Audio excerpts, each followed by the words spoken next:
제2권 18페이지가 정리가 되고 넘어가야만이 2권이 읽혀지는 거예요. 2권이. 그래서 제일 위에 그림, 중간 그림, 밑에 그림까지를 우리 머릿속에 넣는 작업을 합니다. 자, 통일왕국 120년이 흘러가는데 첫 번째 왕 사울 왕은 실패한 왕의 모델 케이스예요. 다윗 왕은 성공한 왕의 모델 케이스예요. 그럼 지금 왕사가 우리가 산을 향해서 올라간다고 생각한다 그러면 산 정상은 다윗이에요. 다윗. 정상의 그때 연도가 언제냐?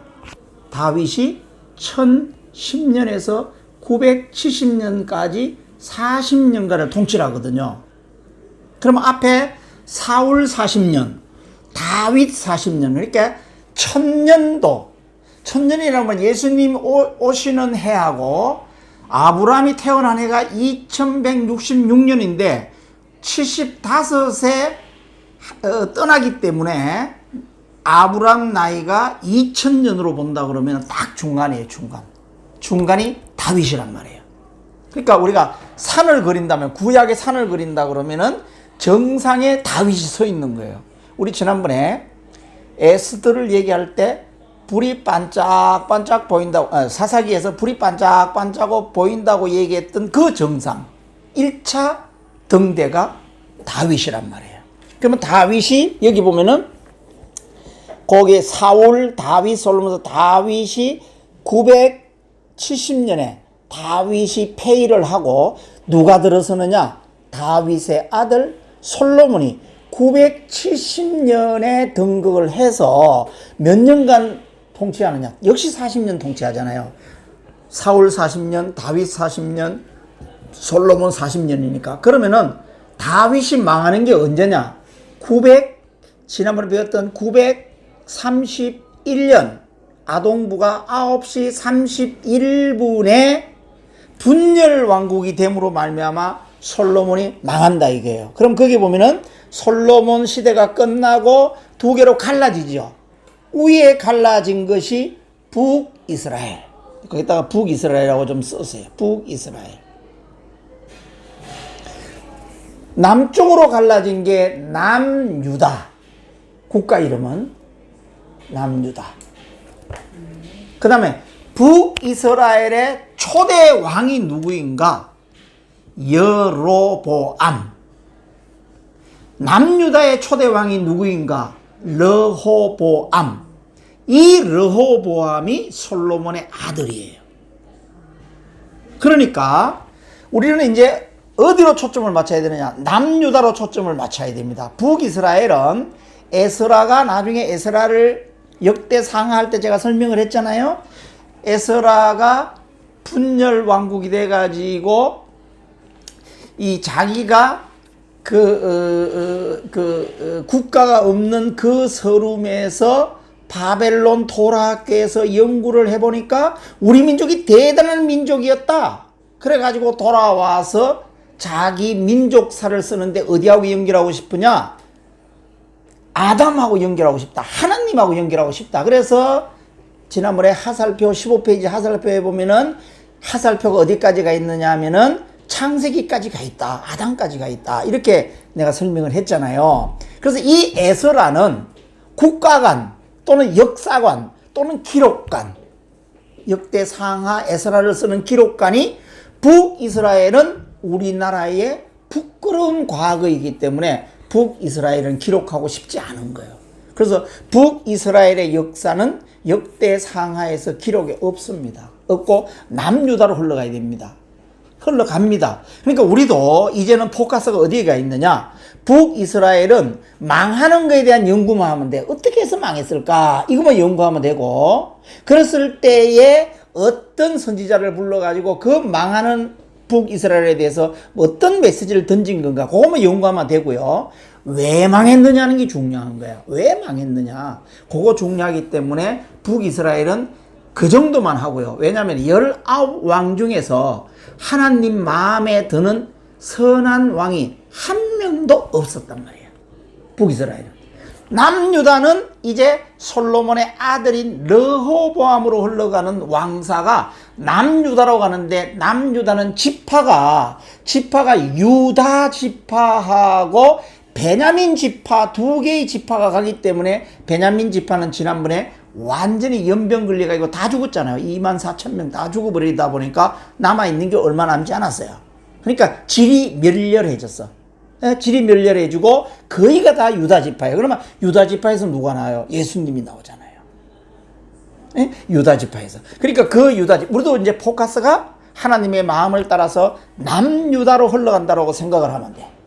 그래서 북이스라엘은 조금 가다가 보면 이렇게 끊어졌잖아요. 이 끊어진 게 지난번에 7위를 당했다. BC 722년이에요. 누구에게? 아수르에게. 그래서 그 화살표가 저 위에 보면 아수르가 보이죠? 아수르 쪽. 지금으로 말하면 이제 여기가 이라크 그쯤 될 거예요, 아마. 그로부터 멸망을 당합니다. 언제? BC 722년에 7이 당했다. 남유다는 그로부터 135년이 더 존재해요. 북이스라엘이 망하는 그때의 왕이 호세아 왕이야. 호세아 왕. 그게 어디 나오느냐 하면은 제일 밑에 그림 한번 봐요. 제일 밑에 그림. 지금 얘기하는 왕사에 대한 얘기는 호세아 왕이 북이스라엘의 제일 마지막 왕이야. 그때 당시에 밑으로 똥똥똥 내려와서 남유다의 왕이 누구였느냐라고 보니까 히스기야 왕인 거야. 히스기야 왕. 그 히스기야 왕부터 시작해서 남유다가 망할 때까지 이제 흘러가는 그 후기 꼬리 시대 가가지고 결국은 언제 망하느냐?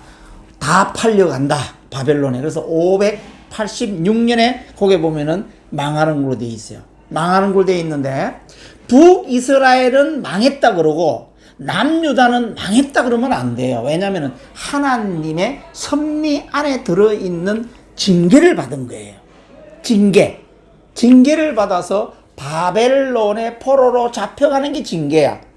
포로로 잡혀가서 70년간 너희 민족에 대한 하나님의 거대한 하나님이 나라를 세우고자 하는 그 계획을 너희들이 무엇을 잘못했는지 가가지고 70년간 반성하고 있으라. 그러면은 다시 포로 귀환을 해주겠다. 이걸 약속하는 게 예레미야 선지자거든, 그때 당시에. 그래서 예레미야서와 예레미야 에가서에 보면은 그게 주제야.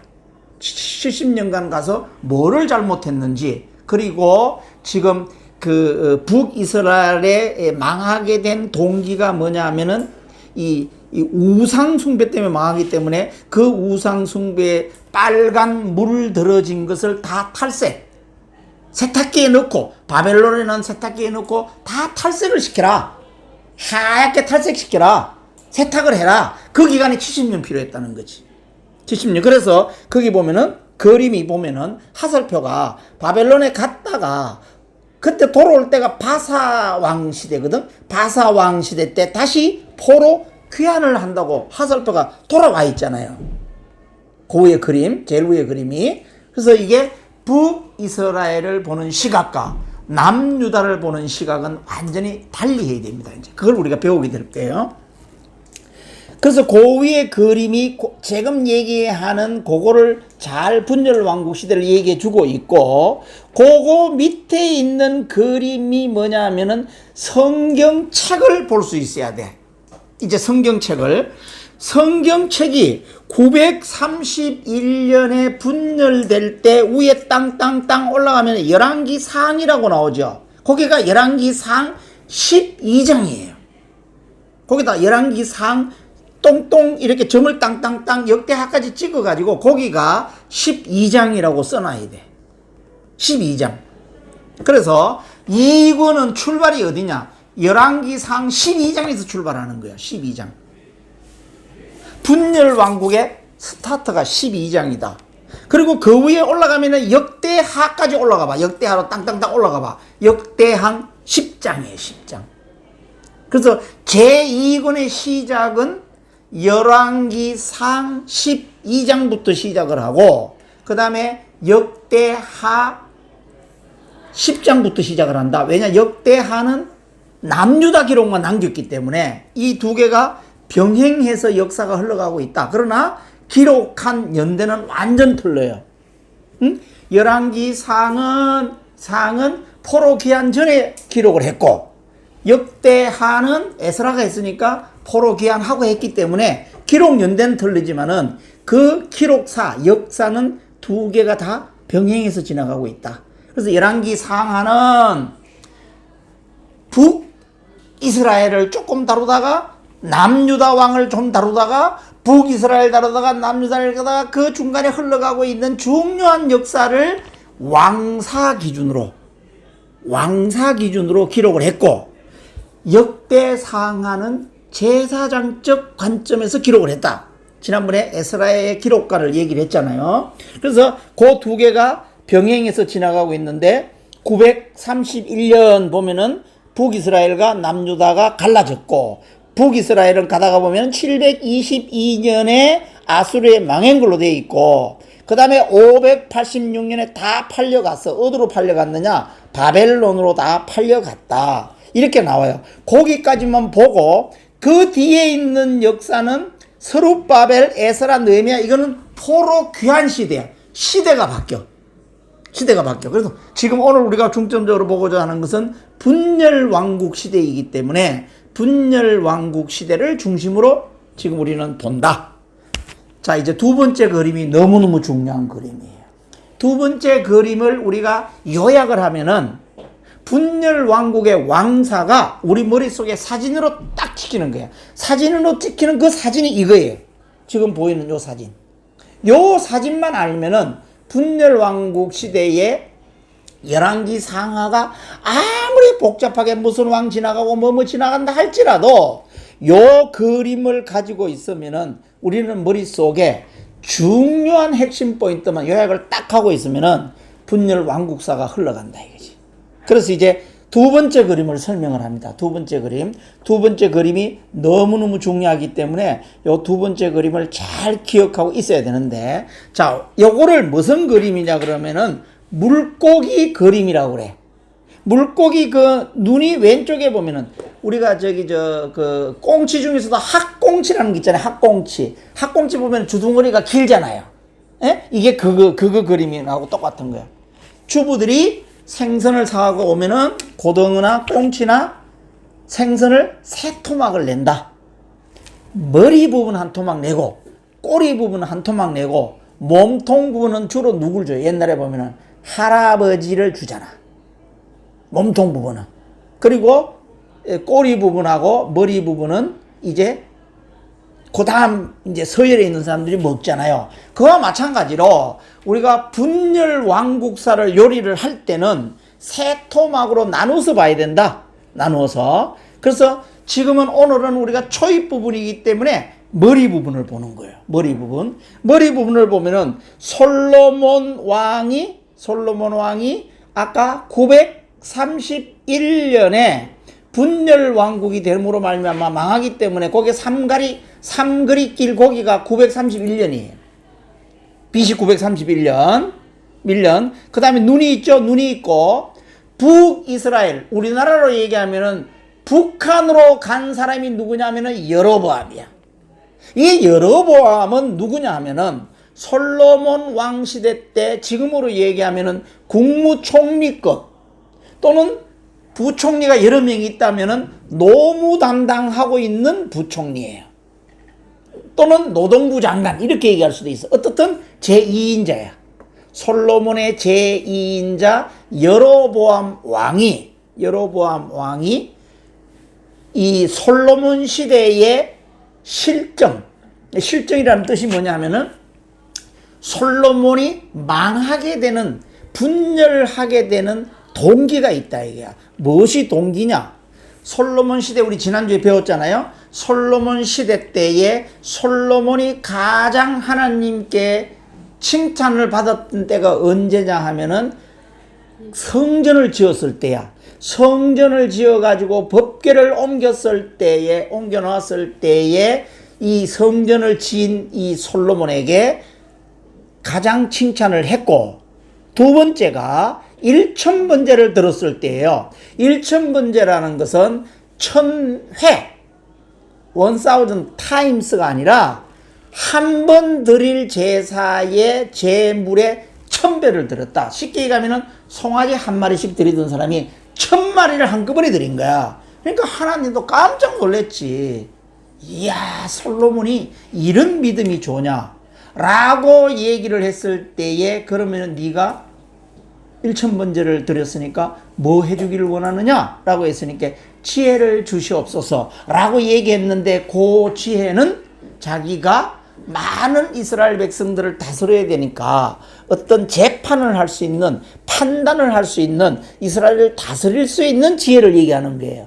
요 지혜를 하나님의 백성을 잘 다스리는 데 쓰지 않고 엉뚱한 데 썼다 이게. 어디다가 썼느냐? 삼천궁녀.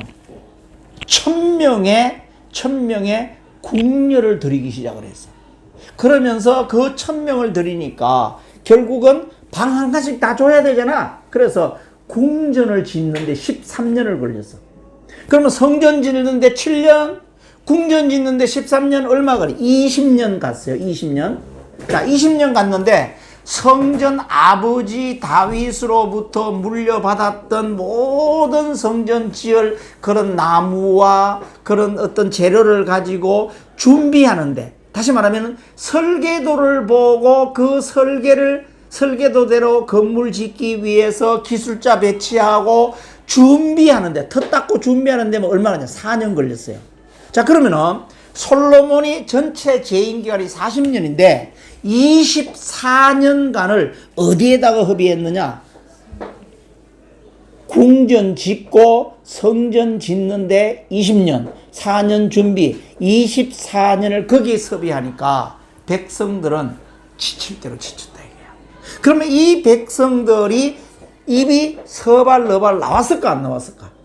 매일 거기에 우리가 노력동원 나가야 되고 뭐 또 공물을 바쳐야 되니까 세금을 바쳐야 되고 이런 일이 나니까 24년이면은 거의 한 세대가 흘러가는데 아이들은 태어나자마자 24살 때까지 계속 노력동원만 갔다 이 말이지. 그러니까 백성들이 불만이 있을 대로 생길 수밖에 없다. 그래서 이 불만을 표출을 해서 데모를 한 거예요. 데모. 못 살겠다. 데모를 했단 말이에요. 이렇게 했을 때에 그거를 그 노임을 주고 그 관리하던 사람이 누구냐 하면은 여로보암이란 말이에요. 여로보암. 그래서 솔로몬이 여로보암 네가 관리를 잘못해서 그렇다. 남 탓으로 돌리는 거예요. 남 탓으로 돌려가지고 여로보암을 이집트로 귀향을 보내버려. 애굽으로 귀향을 보내버린 사이에 데모를 일으켜가지고 이제 제일 밑에 있는 그림 봐요. 제일 밑에 있는 그림.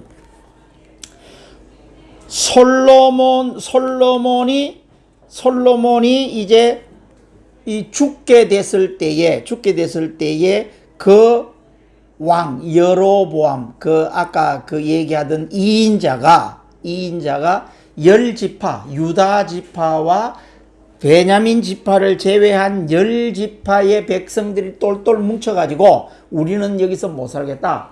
우리는 따로 살림을 차려야 되겠다. 라고 얘기해서 여로보암을 왕으로 모시고 어디로 갔느냐? 북한으로 가버렸어. 네? 북한으로 가가지고 북한의 제일 남쪽 경계선이 어디예요? 개성이잖아요. 개성에다가 성전을 하나 지어가지고 거기다가 금송아지를 만들어 놓고, 북쪽 끝이 어디야? 저 중강진이잖아. 중강진에다가 또 그 황금으로 만든 우상을 만들어 놓고, 이 10지파의 백성들이 북한에 와 있으니까 주일날만 되면은 예배를 드리고 싶잖아. 성전 잘 지어놨어. 성전 7년간. 성전 지은 그 성전에서 그걸로 이제 우리가 솔로몬 성전, 1차 성전이니까 솔로몬 성전이라는 건데, 이 솔로몬 성전에서 예배를 드리고 싶단 말이야. 이 예배를 드리고 싶은 그것을 예루살렘까지 못 가도록 하기 위해서 개성과 중강진에다가 집을 지어놓고 성전을 지어놓고 거기다가 금송아지를 넣고 이것이 너희들을 구해낸 신이야, 이렇게 해서 우상을 섬기기 시작을 한다는 거예요. 하나님께서 가장 싫어하는 게 우상이야, 우상. 그래서 그 북한을 따라간 사람들을 열왕기 상하에서는 계속해서 뭐라고 얘기하느냐? 여로보암의 길, 여로보암의 죄, 이렇게 얘기를 하는 거야. 그것이 계속 북이스라엘에 흘러. 이 왕사를 보면, 열왕기 상하를 보면은 그 말이 계속 흐른단 말이야. 그래서 이 북쪽으로 간 이 여로보암, 그 지금 머리 부분이에요. 머리 부분을 좀 설명하고 있는 거예요. 그래서 거기가 삼그릿길에서 분열 왕국에 된 이유가 무엇일까? 솔로몬의 실정 또는 20년간 건축을 하면서 백성들의 완전히 이 혈세와 이 노동력을 탁 탈취한 거, 여기에 대한 백성들의 분노로 나타났다 이게. 나타났다. 그런데도 불구하고 하나님은 솔로몬을 치지 않습니다. 왜냐? 아버지 다윗에게 한 사무엘하 7장 16절에 언약이 있잖아요. 언약을 하나님은 끝까지 지키는 거야. 그래서 솔로몬에게 너의 아버지의 워낙 했던 화려한 하나님에 대한 점수 때문에 너에 대해서는 징계하지 않고 너희 아들 대에 가서 징계하겠다. 이렇게 솔로몬에게 약속을 하기 때문에 그 약속을 하나님은 끝까지 지키는 거예요. 그래서 그 지키면서 이제 여로보암이 북이스라엘로 가가지고 딴 살림을 차리는데 몇 지파냐? 10지파. 대개가 우리가 이때 당시에 이스라엘 백성들이 우리가 250만 명 맞잖아요. 그러면 이때 당시에 한 300만 명 됐을 거예요. 그러면 한 지파가 평균 한 25만 명이에요. 25만 명. 그러면 이게 남유다는 지파가 2개니까 거기다가 베냐민 지파는 별 지금 힘을 못 써요. 그러면 남유다는 한 30만 명 남짓, 20만 명에서 30만 명 남짓이고요. 거기가 다 북으로 갔어요. 북으로 가서 거기에서 우상 섬기고 이랬단 말이에요. 이제 머리 부분이에요. 여로보암. 남유다는 르호보암이 솔로몬의 아들이에요. 솔로몬의 아들. 이 솔로몬의 아들이 어떤 일이 있었느냐? 이제 아까 이게 헤어지게 되는, 이제 갈라지게 되는 이유가 아까 성전 7년, 궁전 13년에서 20년간 지었잖아요. 지은 거에 대한 백성들의 분노가 한 축이고요. 두 번째 축이 하나가 있어요. 갈라지게 된 동기가 이제 국무회의를 열었어. 이렇게 국무회의를 열으니까 솔로몬 시대 때에 함께 솔로몬과 정치하던 원로파가 있고 아들인 르호보암 파가 있어. 젊은 파가. 그러니까 노장파와 소장파가 이렇게 지금 국무회의를 하는데, 의전회의를 하는데 의견이 갈라졌어. 의견이라는 게 뭐냐 하면은 이제 그 원로파는 솔로몬 각하여 지금 현재 민심이 이렇게 흉흉하니 이제 조금 개혁에 대한 드라이빙을 조금 쉬었다가 갑시다. 이렇게 얘기를 하는데 젊은 소장파들은 아닙니다. 더 세게 밀어붙여야 됩니다. 그래서 소장파 말을 들어버렸어. 이 르호보암이 소장파 말을 들어버리니까 원로들은 찍소리도 못했어. 그래서 이게 일종의 젊은 사람들의 개혁 드라이브에 민심이 더 나빠졌다 이 말이야. 민심이. 젊은 사람들이 더 압박을 가야 된다고 그러니까 지금도 죽겠는데, 그러면서 궁전에서는 계속해서 1000명의 그 궁녀들이 벅실벅실하고 그 다음에 정각을 지어달라니까 계속 정각 지어주고 이런 계속해서 비리가 있는데도 불구하고 젊은 사람의 말을 들어버리니까 백성들이 들고 일어났다 이 말이에요. 이게 그 아까 갈라지게 된 동기, 두 번째 동기예요. 그래서 갈라져서 이제 르호보암, 아들 르호보암은 제일 밑에 그림 봐요. 이 통이 밑에 보면은 유다 지파와 베냐민 지파 두 지파인데, 베냐민 지파는 거의 세력이 와해됐으니까 유다 지파 한 25만 명에서 한 30만 명, 그 정도 되는 그 인구를 데리고 남유다, 남한을 만들었어요. 남한. 여기까지가 머리 부분이에요. 머리 부분. 자, 몸통 부분에 갑니다. 몸통 부분이라는 것은 가장 고등어가 맛있는 부분이고, 먹을 살이 많잖아요. 살이 많은데 이것을 우리가 열왕기 상하를 통해 가지고 북이스라엘의 왕이 어떻게 가고 남유다의 왕이 어떻게 가고 이거를 골아프게 다 알 필요가 없다. 중요한 것은 하나님이 북이스라엘을 722년에 징계를 하게 되는데 징계를 받는 이유가 뭘까? 그거 알면 됩니다. 북이스라엘의 왕이 19왕이 지나가는데 아까 지파를 데리고 왔기 때문에 10지파의 파벌 싸움이 계속 일어나고 있구나. 이렇게 생각을 하면은 파벌 싸움이 있기 때문에 항상 뭐가 생겨요? 쿠데타가 생기잖아요. 그걸 갖다가 역성 쿠데타라고 그래. 역성 혁명을 일으켜 가지고 한 지파가 앞에서 잡았으면 그 왕을 다음 지파가 끄어버리고 혁명을 일으켜가지고 다시 자기들이 왕을 하고 싶어 하는 거야. 또 그렇게 하는 거야. 그래서 19왕이 그 역성 쿠데타를 몇 번 일으키느냐? 9번 일으켜. 9번. 그래서 19왕의 9 역성 쿠데타, 역성 혁명. 요것만 기억하면 돼요. 그러면서 선한 왕이 한 명도 없었다. 북이스라엘은. 왜 그렇게 됐을까? 이제 그걸 설명하는 거야. 이것이 하나님의 마음에 안 드는 부분이고 징계를 받는 이유예요. 징계를 받는 이유. 자, 거기 중간에 보면은 몸통의 가장 중간에 보면은 아합 왕이라고 있죠? 아합 왕.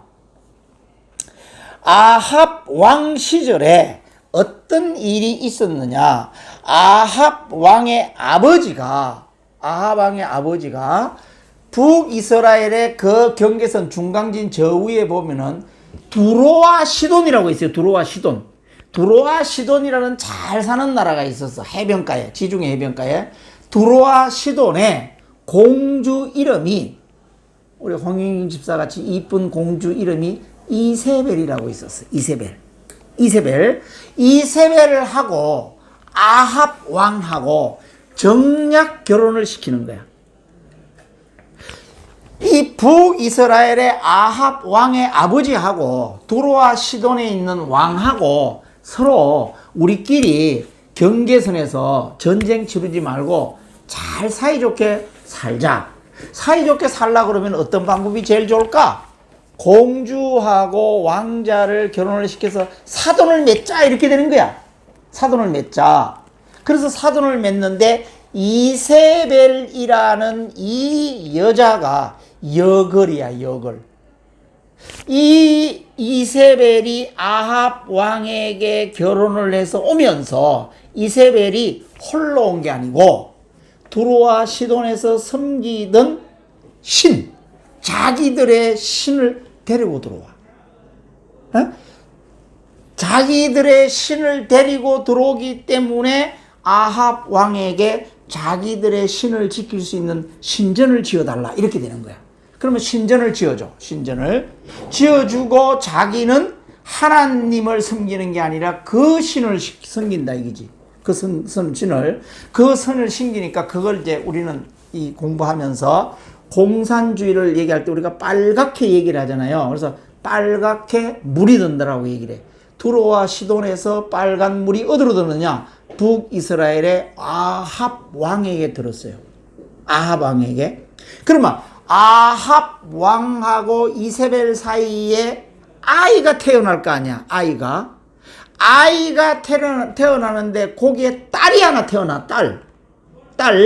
이 딸을 어디로 결혼시키느냐? 밑에 남유다에 있는, 거기에 보면 밑으로 내려봐요. 여호람이라고 있죠? 여호람.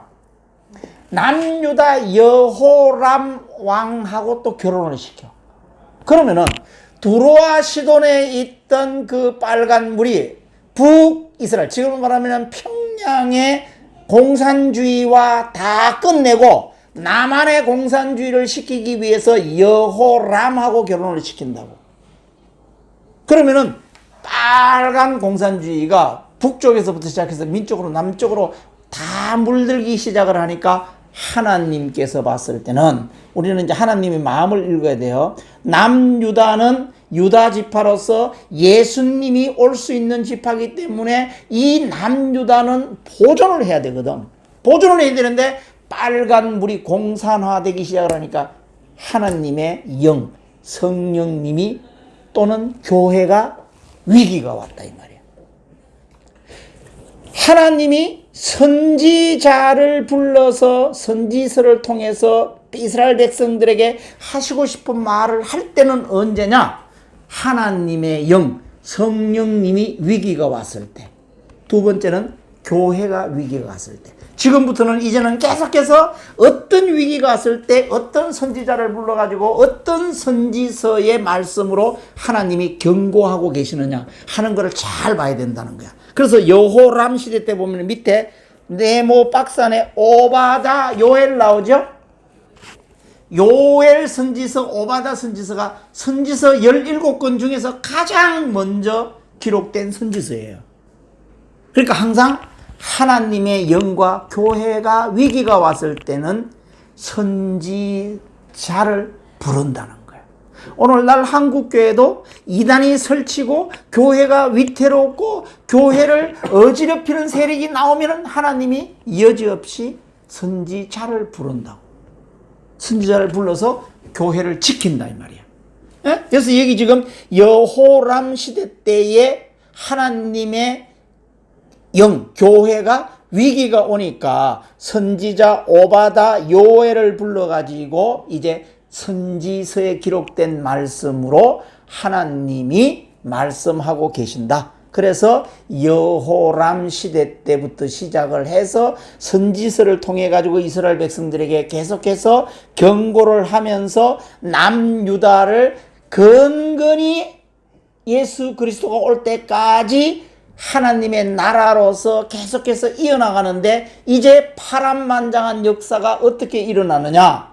바벨론에 잡혀갔다가 70년 포로로 돌아왔다가 거기서 일어나는 여러 가지 많은 사건들, 이것들이 일어난다. 그래서 지금 이 다팔려 시대 이후로 일어나는 일들은 다 남유다 역사예요. 남유다 역사. 북이스라엘 역사는 722년에 끊어져 버리고 722년에 끊어진 그 북이스라엘을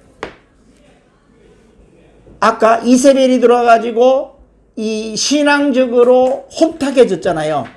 이 섞였잖아요. 쉽게 얘기하면 두로와 시돈에 있는 물이 들어가 섞였잖아요. 섞였기 때문에 우리가 창세기에서 가인 계열과 셋 계열은 섞이면 안 된다고 얘기했는데 섞였기 때문에 거기다가 종교가 들어가서 종교 혼합주의가 됐잖아요. 그렇기 때문에 아수르가 이 북이스라엘을 완전히 망가뜨리기 위해서 인구 혼합 정책과 종교 혼합 정책을 쓰기 때문에 이 북쪽은 빨갛게 물들었을 뿐만 아니라 종족도 다 섞여가지고 한마디로 말하면 쌍놈이 된 거예요. 이것을 신약 시대에 가면은 그거를 사마리아인이라고 그런다. 사마리아인의 근거는 바로 아수르의 망한 북이스라엘에 지칭하는 말이에요. 그만큼 이 사마리아인은 인간 취급을 안 했다. 예수님 왔을 때. 그래서 사마리아 지역은 그리 사람이 다니지도 못하게 했잖아요. 갈릴리에서 예루살렘 내려오려면 저쪽에 돌아서 왔잖아요. 네? 그래서 북이스라엘이 망하고 그게 사마리아인으로 점프합니다. 그게 이제 북이스라엘의 역사예요.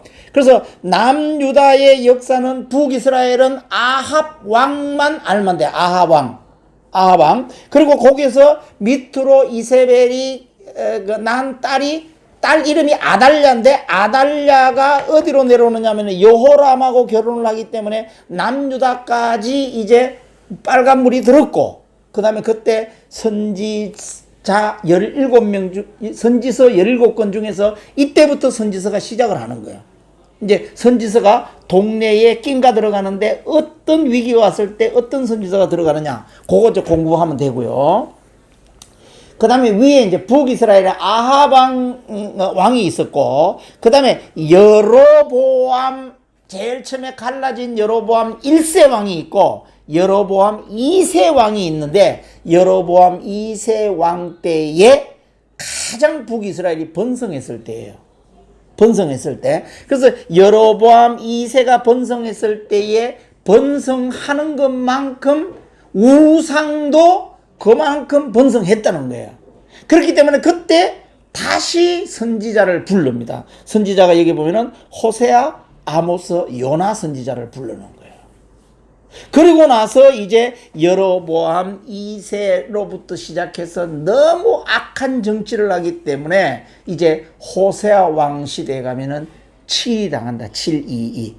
그래서 북이스라엘은 자 분열될 때 여로보암 중간에 있는 게 지금 여기 보면은 아합 왕, 그다음에 여로보암 2세, 호세아 왕 4명만 알고 됩니다.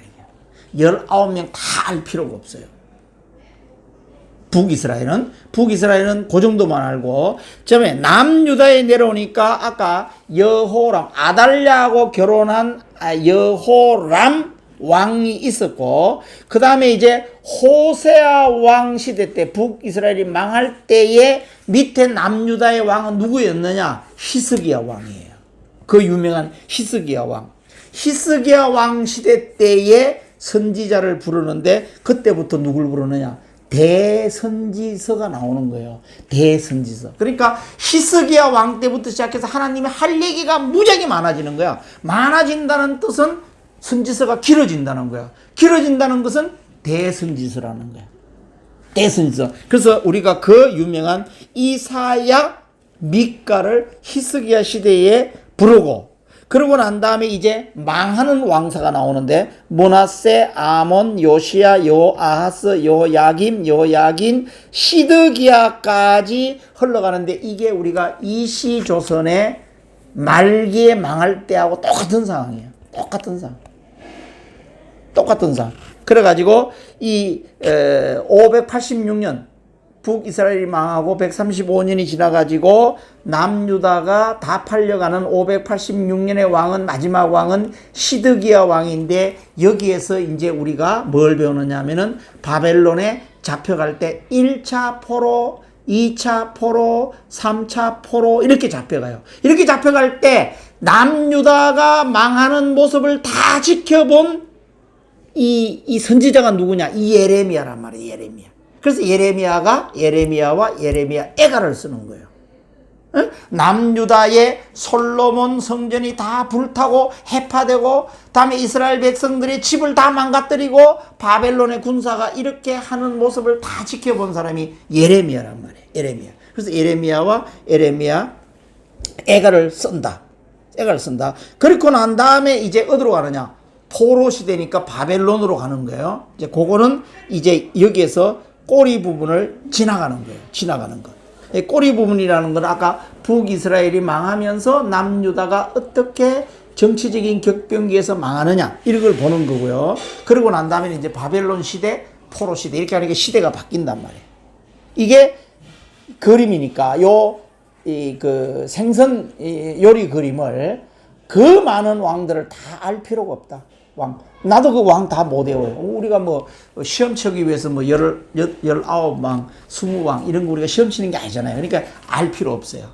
단 요건 알아야 돼요. 북이스라엘은 19왕 중에서 9 역성혁명, 쿠데타가 있었다. 남유다에 20명 왕이 있었는데 그 중에서 선한 왕이 8왕이 있었어요. 8왕. 예? 8왕은 선한 왕, 12왕은 선하지 못한 왕. 그 정도만 알고 넘어가면 되는 것이지 여기에 굳이 다 할 필요는 없다. 그래서 그것을 밑에 보면은 지파로 이렇게 분리되는 것 다 써놨어요. 그림 그리는. 그래서 위에 그림 3개가 굉장히 중요한 그림이에요. 중요한 그림. 자, 이거를 가지고 이제 성경책 속으로 들어가 봅니다. 성경책 속으로 들어가는 게 이제 23페이지입니다. 23페이지. 요약된 그림을 알고 이제 성경책 속으로 들어가면은 성경책이 이제 머릿속에 들어오기 시작을 합니다. 23페이지 보면은 봐요. 열왕기상 12장이 출발이에요. 에? 분열 왕국의 출방은 열왕기상 12장에서 출발한다. 이걸 알아야 돼. 열왕기이기 때문에 1장에서 출발하는 게 아니에요. 1장은 솔로몬이에요. 솔로몬. 그것이 어디냐면은 제일 23페이지 제일 밑에 봐요. 밑에 요약표로 봐. 요약표. 제일 밑에 요약표를 보면은 1장에서 11장은 솔로몬 왕국 시대라고 되어 있죠. 솔로몬 왕국 시대. 12장에 가야만이 이제 여로보암과 르호보암이 등극을 하는 거예요. 분열 왕국이 되는 거예요. 그래서 항상 열왕기상 12장이라는 것을 잊지 마세요. 그래서 출발은 12장부터 출발을 합니다. 12장.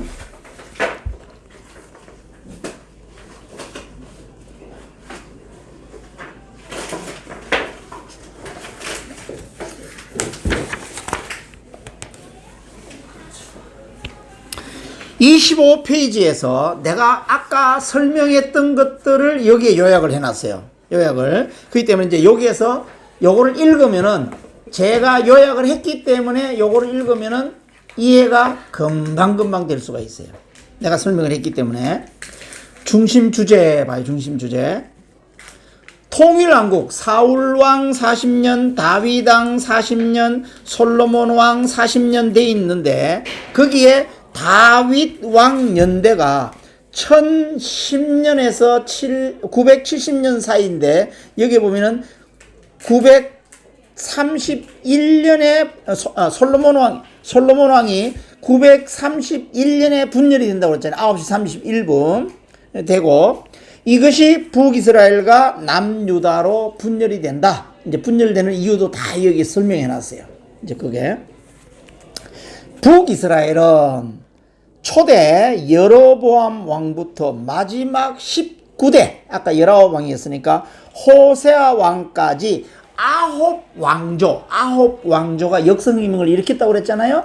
이렇게. 근데 아까 개괄적으로 설명이 여기 글로 이제 설명을 하니까 이해가 되죠. 여기에 있어요. 3번. 남유다는 초대 르호보암이 솔로몬의 아들이에요. 아들. 르호보암 왕부터 20왕이에요. 시드기야 왕까지 다윗 왕 한 왕조. 북이스라엘은 9왕조가 갔기 때문에 계속 역성 쿠데타가 일어나는데, 남유다는 이 베냐민은 완전히 질이 멸렬했으니까 없다고 보고 유다 지파 한 왕조로 지나간다 이게. 다윗 왕조 한 왕조로 지나간다 이게. 이 한 왕조에서 누가 나와요? 예수님이 나오잖아요. 예수님이. 그래서 이 왕조는 끊어지지 않는다. 이게 다윗에게 하나님이 언약을 맺었잖아요. 너의 위가 영원하리라 이렇게 얘기를 했잖아요. 위라는 게 너의 왕이라고 얘기를 했잖아요. 그 왕위가 어디까지 가? 예수님 왕까지 가잖아요. 예수님 왕. 또 이게 영원하리라. 천국까지 가잖아. 천국. 새하늘과 새 땅까지. 이게 쭉 이어서 간다 이 말이지. 이게 그걸 얘기하는 거예요. 4. 북이스라엘의 4대 왕. 아까 9왕조 중에서 4번째 왕조가 오므리 왕조요. 아까 아하방의 아버지가 오므리야. 오므리. 근데 그 오므리는 굳이 외우려고 그러지 마세요. 너무 어려워요. 말도 어렵고. 그래서 그냥 아하방의 아버지 이렇게 하나로 우리가 줄이자고. 그래서 내가 아까 이 오므리 왕조를 얘기하지 않았어요. 4대 왕조인 오므리 왕조 아버지가 이제 자기가 저 위에 두로와 시돈에 있는 왕하고 화친을 맺어가지고 거기에 공주 이걸 이세벨 공주라고 그래. 이세벨 공주와 자기 아들 아합 왕하고 정략 결혼을 시킨단 말이야. 정략 결혼. 북이스라엘 아합 왕이 아달랴하고 결혼을 해서 두로와 시돈에 그 우상이 들어오기 시작을 하니까, 우상이 항상 들어올 때는 하나님이 누구를 불러낸다고 그랬어요?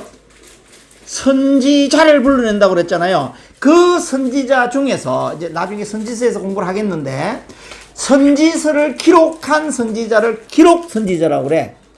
근데 선지서를 기록하지 않은 선지자, 그 유명한 선지자 엘리사와 엘리야를 부르는 거예요. 이때. 그러니까 아합 왕 시절에 그 유명한, 여기 보면은 엘리야와 엘리사를 부른다 이게. 그러니까 엘리야가 엘리사의 선배예요. 엘리야가 후계자를 누구를 물려준다? 엘리사를 물려줬어요. 그러니까 이 아합 시대 때 아까 24페이지 한번 봐요.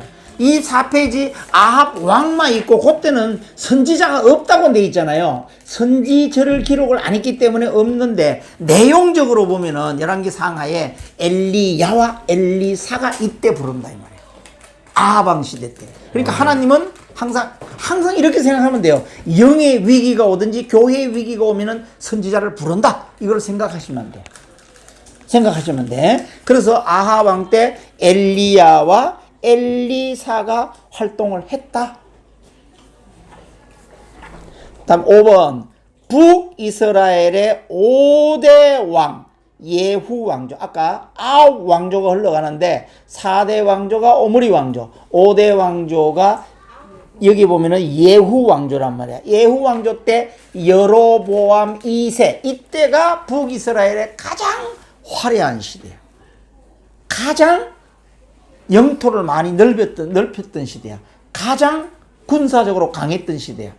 북이스라엘의 왕들은 다 악한 왕이기 때문에 강했다는 뜻이 뭐냐면은 강했다는 뜻은 하나님을 따르지 않고 여로보암의 그 죄의 길로 열심히 갔다 이렇게 보면 되고, 그 다음에 우상을 더 많이 섬겼다고 보면 돼요. 북이스라엘은. 그래서 여기 보면은 여로보암 2세 때에 역시 악정을 베풀기 때문에 누굴 부르느냐? 아모스, 호세아, 요나를 부른다 이 말이지. 선지서. 그건 이제 우리 선지서 배울 때 다시 공부할게요. 지금은 요 선지서까지는 들어가지 마세요. 머리가 복잡해지니까. 아직은 가지 말고 왕만 우선 정리를 해봐. 정리. 그 다음에 남유다 여호람 때 오바다하고 요엘이 활동을 하는데, 이건 선지서 우리가 17권 배울 때 그때 또 다 요약해서 하기 때문에 하나님은 영의 위기가 왔을 때 선지자를 부르는갑다. 이것만 좀 알고 계시면 될 것 같아요. 다음에 6번째 북이스라엘은 아수르에게 멸망하여 신약에서 혼혈족인 사마리아인이 된다. 아수르라는 이 아수르의 정책이 뭐냐면은 북이스라엘을 침략을 한 다음에 북이스라엘에다가 더 이상 아수르에 반항을 못하도록 하기 위해서 아수르 주변에 있는 사람들을 인구 혼합 정책을 쓰기 위해서 이 북이스라엘에다가 강제 이주를 시켜요. 중국이 신장성이라고 있어요. 신장성. 저기 카자흐스탄, 우즈베키스탄하고 경계에 있는 이 신장 우루무치라는 데가 있는데, 중국의 정책이 뭐냐면은 여기에다가 그쪽에서 들어오는 이쪽 중앙아시아 사람들을 못 들어오게 하기 위해서 북경 이쪽에 있는 한족들을 갖다가 거기다가 강제 이주를 시켰어요. 한족을 거기다가. 특히 공산당원들을 갖다가 거기다가 이주를 시켰어요. 그래가지고 그쪽에서 인구 혼합 정책을 못 쓰도록 하기 위한 방어막을, 사람으로 가서 방어막을 세웠거든. 여기도 똑같은 거야. 아수르인들이 혼합 정책을 써가지고 완전 인구 혼합 정책을 써서 종교를 또 확 섞어버렸어. 그래서 완전히 개판 다 된 거야. 쌍놈이 다 된 거야. 그래서 북이스라엘에 있는 사람들을 신약 시대에 가면은 그거를 사마리아인이다, 사마리아 지역이다 이렇게 불렀다 이 말이야. 그래서 예수님이 사마리아의 우물가 여인하고 말을 할 때 유대 사람들이 저런 쌍놈들하고 말을 섞느냐 이렇게 얘기했던 게, 그래서 그렇게 얘기를 한 거란 말이에요. 에? 이게 요는 지금 말을 이렇게 한마디로 써놨지만은 다 그런 뜻이 들어있다 이 말이야. 요게 11번 한번 11번 솔로몬 왕의 폐위 이유. 지금 온 김인정 집사, 홍 집사도 잘 들으세요. 이제 네, 그 앞에 거는 이걸 들으면 되고, 이스라엘의 통일 왕국 시대를 달라고 그래. 이거 줘서 사울 40년, 다윗 40년, 솔로몬 40년인데 솔로몬이 왜 폐위됐을까 하는 것을 지금 생각해 보는 거예요. 폐위된 이유. 모세가 권한 왕의 조건을 묻혔다. 모세가 신명기 17장 그러면은 인간 왕의 조건이라는 게 있어요. 왕을 세울 때는 앞으로 이런 거를 세워야 된다라고 얘기한 왕의 조건을 세웠는데 그 왕의 조건에 보면은 많은 말을 두지 말아라. 말을 많이 두면은 마살을 많이 둬야 되고 말을 지키는 마부를 많이 둬야 되고 말을 먹여야 되니까 초지를 많이 가져야 되고 여러 가지 불합리한 게 되니까 말을 많이 두지 마. 다시 말하면은 솔로몬이 자기가 자기의 병력으로 자기 힘으로 왕을 구축할 뿐만 아니라 주변을 자기 실력으로 전쟁에서 이기려고 생각했다 이거지. 하나님은 철저하게 하나님을 쳐다보라고 그러는데 자기의 힘을 믿고 했단 말이야. 이게 솔로몬이 하나님에게 눈밖에 난 이유예요. 그러니까 1천 번제를 드리고 뭘 달라고 그랬나? 지혜를 달라고 지혜를 줬어. 그 지혜를 어디에 썼느냐? 자기 지혜로 만들어 가지고 이렇게 병력을 확충하는 데 썼다 이 말이야. 이게 솔로몬이 하나님에게 이제 밉보이기 시작하는 거야. 밉보이기 시작하는 거.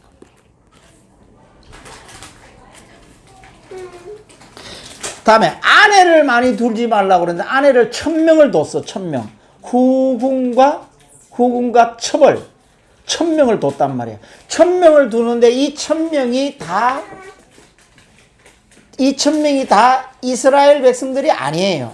주변에 있는 이미 그 앞에서 섞여버려서 이쁘게 섞인 사람들을 다 데리고 와가지고 1000명을 첩으로 두니까 뭘 지어줘야 돼? 방을 하나씩 지어줘야 되잖아. 그러다 보니까 13년에 걸쳐서 이 궁전을 지었단 말이야. 궁전을 지니까 이스라엘 백성들은 거기에서 불만이 생겼다 이거지. 이게 그렇게 생긴 거예요. 그래서 아내를 많이 두지 말라고 했는데 뒀고, 그 다음에 그 섬기던 자기들의 신을 가지고 들어왔어. 그러니까 완전히 북이스라엘은 우상천국이 됐다 이 말이야. 그 다음에 불을 많이 쌓지 말라고 그랬는데 이 솔로몬은 불을 쌓기 시작을 했다는 거야. 아까 말이 많고 초지가 넓고 뭐 또 건부치가 많고 이런 것들이 옛날에 부의 상징이니까 이게 신명기 17장에서 얘기하는 왕의 조건인데 이 조건을 솔로몬이 어기기 시작을 한 거예요. 자, 솔로몬이 성전을 짓고 그 다음에 1000번제를 드려가지고 하나님께 점수를 많이 땄어. 여기서부터 이제 꺾이기 시작하는 게 이거였다 이거야. 지혜를 자기 지혜로 쓰기 위해서 시작을 한 거예요. 여기서부터 이제 내부적으로는 이스라엘 백성들이 성전 짓는데 왕궁 짓는데 20년간 부역을 했으니까 거기에서 아까 얘기한 대로 들고 일어났다 이거지. 그래서 거기에 대한 책임을 지고 있던 사람이 여로보암인데 여로보암을 징계를 해가지고 애굽으로 내려보냈는데 그 지파들이 여로보암을 옹립을 한 거야. 왕으로 옹립하고 다 싸들고 북한으로 가버렸단 말이야. 북이스라엘이 됐단 말이야. 이게 이제 그 931년에 분열되게 된 동기였다 이런 얘기예요. 자, 분열왕국의 배경 나오잖아요. 지금 배경. 솔로몬 왕이 취임 4년차, 아까 4년간은 성전 지을 준비를 했어요. 선대왕인 다윗으로부터 물려받은 여러 가지 기물들, 여러 가지 재료들을 가지고 설계도에 따라서 이제 책임자를 맡기고 기술자를 하고 어떻게 질 건가 그거 연구하는데 4년 걸렸어. 그리고 난 다음에 이제 7년 동안은 성전 건축을 짓고 한 10년 있다가 왕궁을 짓든지, 그 왕궁도 그렇게 많이 짓지 않아도 될 텐데 지금 아까 1000명의 후궁을 드리는 그게 이미 앞섰기 때문에 다 지어달라고 그러니까 이 지어줬다 이거지. 이 성전 건축을 완성하면 바로 13년 동안 왕궁을 짓게 돼요. 솔로몬 왕 재위 기간 40년 중에서 24년을 이 백성들은 노역을 해야 되고 세금을 바쳐야 되고 여기에 다 뼈 빠지게 일했다 이 말이지. 24년간을 성전과 왕궁을 짓는데 백성들이 세금과 부역으로 동원되어 원성이 큰 가운데 나머지 16년간을 또 잘 했으면 되는데 16년간은 1000명의 후궁들과 그 우상 숭배하는 데에 시간을 다 보낸 거예요. 그러니까 백성의 눈에 날 수밖에 없지. 백성을 위하지 않고 타락과 배교를 하게 되었다.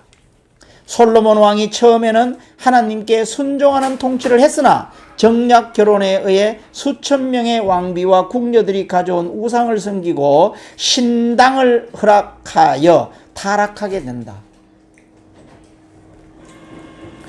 백성들의 반감이 고조되는 가운데 백성들이 반란을 일으킬 것을 알게 된 솔로몬이 노역 담당 장관인 여로보암을 애굽으로 추방을 한다.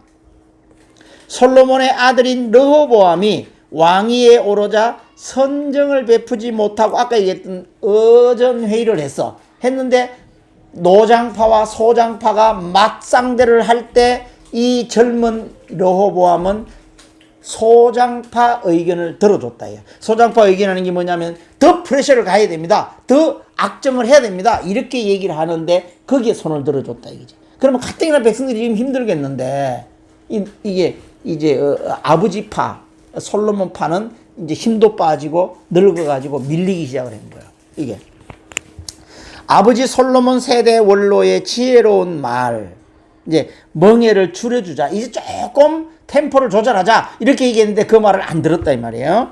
듣지 않고 좌파 세대들인 젊은 사람들의 말 더 강하게 억압해야 된다. 라는 말을 듣고 억압 통치를 계속하자 유다 지파와 베냐민 지파를 제외한 10지파가 여로보암을 왕으로 세워서 옹립해서 북이스라엘을 세우고 남유다와 분열하게 된다.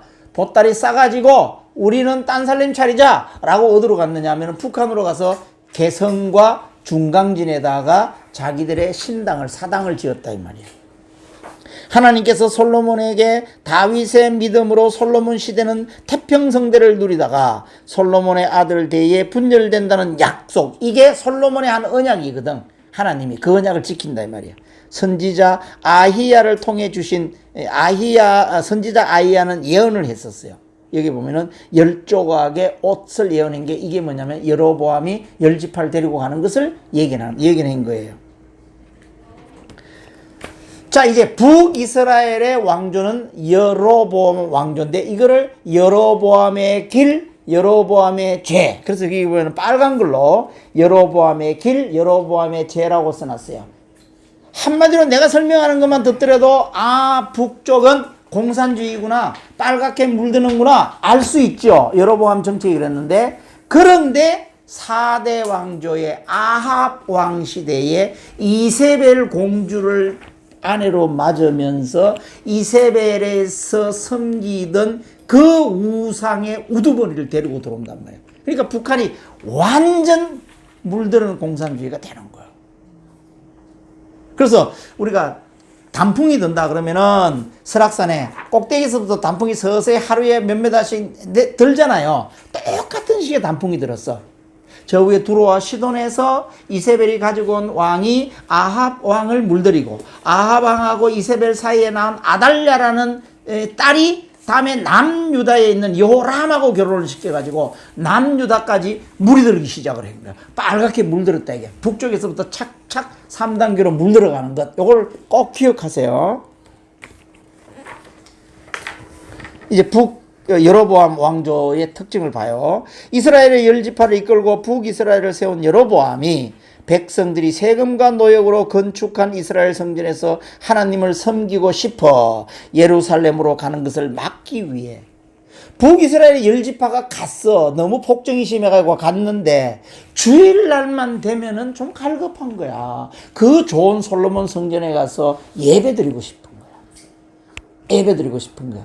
요거를 여로보암이 짱구를 돌려가지고 개성과 중강진에다가 집을 하나 지어놓고 거기다가 금송아지를 만들어 놓고 이것이 너희들을 구해낸 왕이야. 이렇게 우상을 숨겼다. 이게 여로보암의 죄야. 여로보암의 죄. 예루살렘으로 가는 것을 막기 위해 북쪽의 국경지대인 단지역, 내가 중강진이라고 얘기하는 게 단지역을 얘기하는 거예요. 단지역과 남쪽 유다 국경 베델이에요. 내가 개성이라고 얘기하는 게 베델이에요.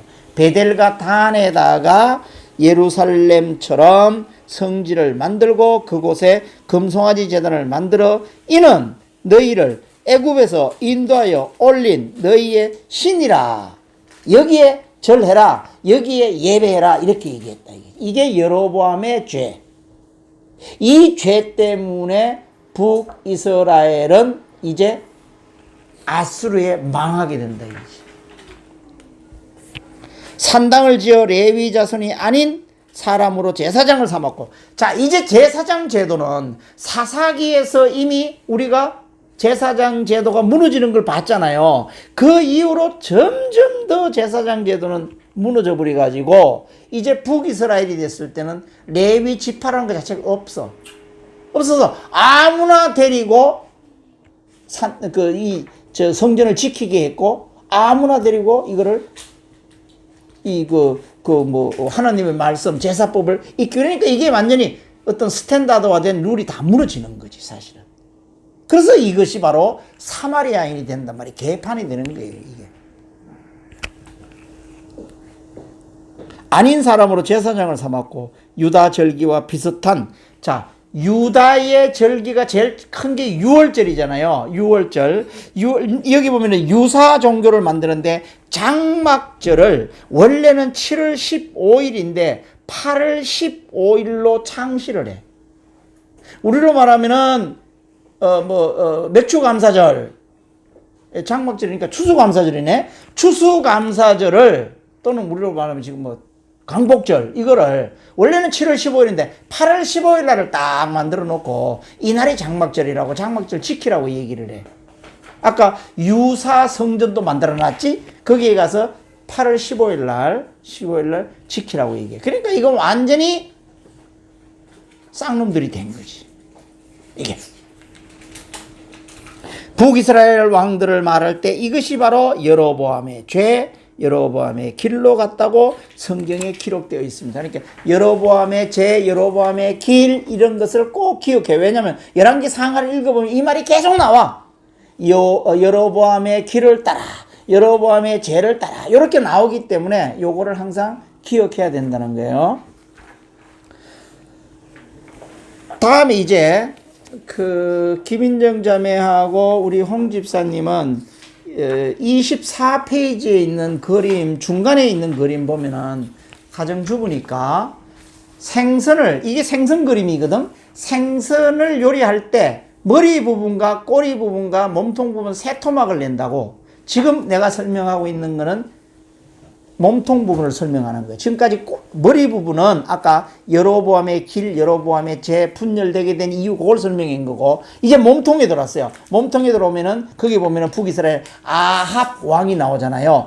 요 아합 왕 때 정말 빨간 물이 들기 시작하는데 그 물 드는 과정을 지금 설명하는 거예요. 이제 26페이지 그 설명을 합니다. 이제 왕조가, 거기는 북이스라엘은 19왕이 10지파가 갔는데 9왕조가 역성혁명, 쿠데타를 일으켰단 말이야. 근데 4대 왕이 됐어. 4대 왕. 4대 왕이 오므리 왕조야. 오므리 왕조의 아들이 누구냐면 아합 왕이야. 근데 이 오므리 왕이 머리를 비상하게 써가지고 자기들이 그 북한에 가보니까, 저 위에 가니까 중국, 러시아 국경 지역에 자기들보다 월등히 강한 두로와 시돈이라는 나라가 있어. 이 두로와 시돈의 왕하고 자기하고 화친, 우리 친하게 지냅시다. 전쟁하지 맙시다. 하친을 맺으면서 가장 좋은 방법은 당신 공주하고 우리 왕자하고 결혼을 시킵시다. 그래서 결혼을 시킨다. 결혼, 이것이 이제 인구가 혼합되고 종교가 혼합되는 이유가 되는 거예요. 이제 그걸 설명하고 있는 거예요. 오므리 왕은 두로와 시돈과 평화조약, 화친조약으로 동맹을 맺고 우리 친하게 지냅시다.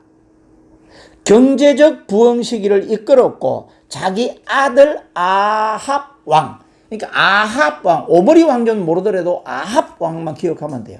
아합 왕 시대에 누구를 데리고 들었냐? 이세벨 공주를 아내로 만든다는 거, 요거만 알면 돼. 이세벨. 아합 왕은 수도를 디르사에서 사마리아로 옮긴다. 아까 사마리아인이 된다 이렇게 얘기를 했잖아. 사마리아 신약 시대 때 사마리아로 옮겼어. 그리고 시돈의 왕 엣바알 공주 이세벨 요건 잊어버리면 안 돼. 이세벨 잊어버리면 안 되고, 이세벨하고 아합 왕 사이에 또 딸이 태어나는데 이게 아달랴야. 이 두 사람은 잊어버리면 안 돼. 이게 뭐냐면은 빨간 물을 드는 원흉이야, 원흉. 공주 이세벨과 정략 결혼하여 결혼을 해서 올 때 그냥 오는 게 아니고 바알 선지자 450명, 아세라 선지자 400명. 바알과 아세라 신이라고 그러면은 뭐를 상징하느냐? 바알은 태양을 상징을 하고, 바알은 어떤 인구 정책에서 이제 남자를 많이 이렇게 하는 다산 정책을 상징하는 게 아세라가 음을 상징을 해. 음을 상징하기 때문에 이거는 다산을 상징하는 거고, 바알은 부를 상징하는 거야. 부와 다산을 상징하는 게 바알과 아세라야. 그래서 바알과 아세라는 계속 붙어 다녀요. 붙어 다니는데 바알을 섬기는, 우리로 말하면 요새 점쟁이, 무슨 철학관 뭐 이런데 우두머리급 450명을 데리고 들어와. 자기 나라에 바알 신을 섬기는 450명의 우리가 정상적인 교회로 말하면 목사님인데, 여기에서는 이 점을 치는 사람들, 이런 사람들이야. 이런 사람들 450명 데리고 들어오고, 그 다음에 아세라를 섬기는 사람들을 400명 데리고 들어와. 이게 850명을 데리고 들어와. 아까도 잠깐 설명했지만은 이 아합 왕 시대 때 이세벨하고 결혼을 해가지고 여기가 물들기 시작을 하니까 하나님은 누굴 내세우느냐?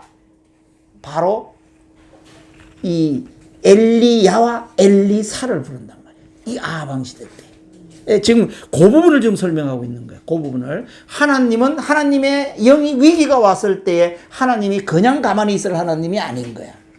그래서 지금 이제 빨갛게 물들게 되는 그 이유가 이세벨, 두로와 시돈에 있는 공주 이세벨과 아하방 아들 왕자하고 결혼을 시키는데 그냥 온 게 아니라 바로 바알과 아세라 신을 섬기는 그 걔네들의 선지자 이 850명을 데리고 들어온단 말이야. 그러니까 하나님으로 볼 때는 큰일 난 거야. 이게 큰일 난 거야. 이세벨 왕후는 페니키안 여인 두로와 시돈 지역으로 지독한 두로 바알신 숭배자가 아합 왕의 왕후가 되어 북이스라엘 왕궁으로 들어오고 바알 신전과 아세라 상을 세우고 섬긴다. 아까 밑에 베델 지역과 단 지역에 두 개를 세워가지고 이게 뭐 이제 하나님을 섬기는 신 이렇게 얘기를 했는데 그게 문제가 아닌 거야. 그러니까 아까 여로보암의 길, 여로보암의 죄는 그거였었어.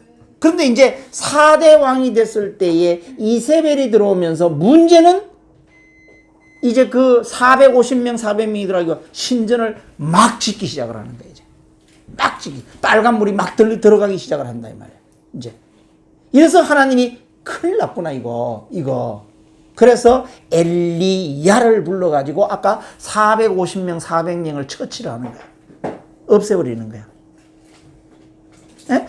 그래서 그 유명한 이 엘리야와 엘리야 시대 때에 그 북한에 간 여로보암의 길로 따라간 10지파가 전체 250만 명, 300만 명 중에서 밑에 한 25만 명 있다면은 저 위에 하면 275만 명이 가 있거든. 275만 명이 섞이고 종교 혼합주의 섞였기 때문에 하나님 편에서 봤을 때 써먹으러 있는 놈이 한 놈도 없어. 그래서 거기서 마지막 남겨놓는 사람이 7,000명을 남기는 거예요. 이걸 갖다가 남은 자 7,000명이라고 그래.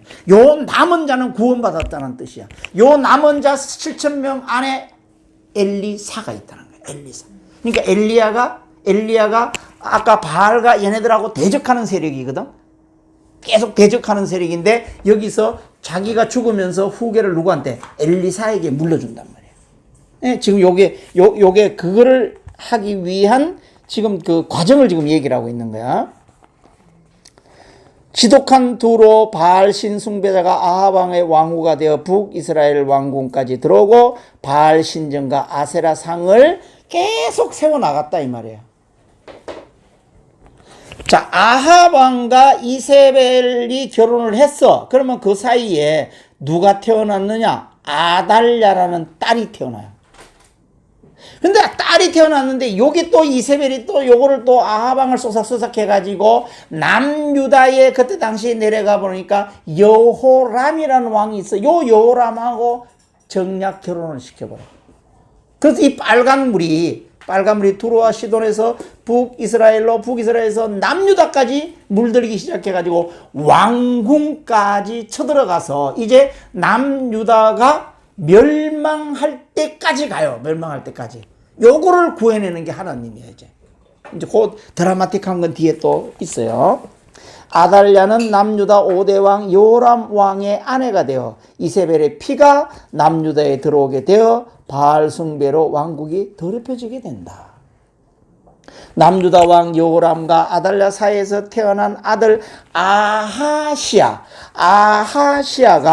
전쟁 중에 죽게 되자 다윗 혈통을 없애려고 피를 부르는 쿠데타를 일으킨다. 이 아하시아가 있는데 이렇게 쉽게 얘기하면은 아달랴의 아들이 아하시아인데 아하시아가 전쟁에서 죽어요.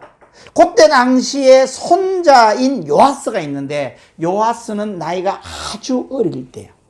이 요아스를 성전에서 숨겨줘가지고 뒤에 예수 그리스도가 나올 수 있도록 남유다 혈통을 보존시키는 극적인 드라마가 여기서 나오는 거예요. 여기서 이 아하스 왕을 요아스를 그래서 그 가운데 요아스가 극적으로 구출되어 유모와 함께 여호와의 전에서 6년 동안 숨어 지내는 기간에 요아스가 거기서 어릴 때 숨어 지내다가 자기가 키가 커서 공부를 해보니까 우리 민족이 왜 이렇게 됐을까 공부를 해보니까 할머니인 아달랴가 다 계획한 거야. 그래서 할머니 아달랴가 섭정을 하고 있어서 그때 당시에 섭정하고 있던 아달랴를 죽여버린다고. 요아스가. 이게 유명한 하나님께서 유다 지파를 위기 속에서 구해내는 역사예요. 요 역사가 뒤에 가면은 에스더서에 가면은 에스더가 또 다 멸종시킬 수 있는 그 하만 장군에 의해서 멸종시킬 수 있는 기회를 다시 또 구해내잖아요. 이게 그러니까 그 두 번의 유다 지파가 이스라엘 백성들이 멸종당할 수 있는 기회를 하나님께서 구해내는 역사가 생깁니다. 근데 이게 지금 드라마틱한 이제 남쪽 그 여호람 시대 때에 일어났던 아주 극적인 상황이에요. 그러니까 요아스가 극적으로 구출돼 유모와 함께 여호와의 전에서 6년 동안 숨어 지내다가 지내는 기간에 아달랴가 여왕 노릇 섭정을 했단 말이에요. 응? 자기 아들 아하스 일찍 죽었잖아. 그러니까 요 또 손자가 어리잖아. 그러니까 아달랴가 잠시 자기가 왕이 된 거야. 섭정을 하고 있단 말이야. 아달랴가 여왕 노릇을 하나 요아스가 아달랴를 제거하는 거야. 자기가 커서 공부를 해보니까 이 아달랴 우리 할머니인 아달랴가 어디로 북이스라엘의 이세벨의 혈통을 받았고 이세벨은 또 공부를 해보니까 두로와 시돈에서 들어왔고 그것 때문에 모든 바알과 아세라 신으로 말미암아 우리 민족이 이게 지금 종교적으로 완전히 지금 현재 섞여버리게 됐기 때문에 혈통 보존과 종족 보존을 해야 되겠다라고 생각을 하고 요아스가 이제 다 죽여버리는 거예요. 극적인 또 상황이 벌어져요.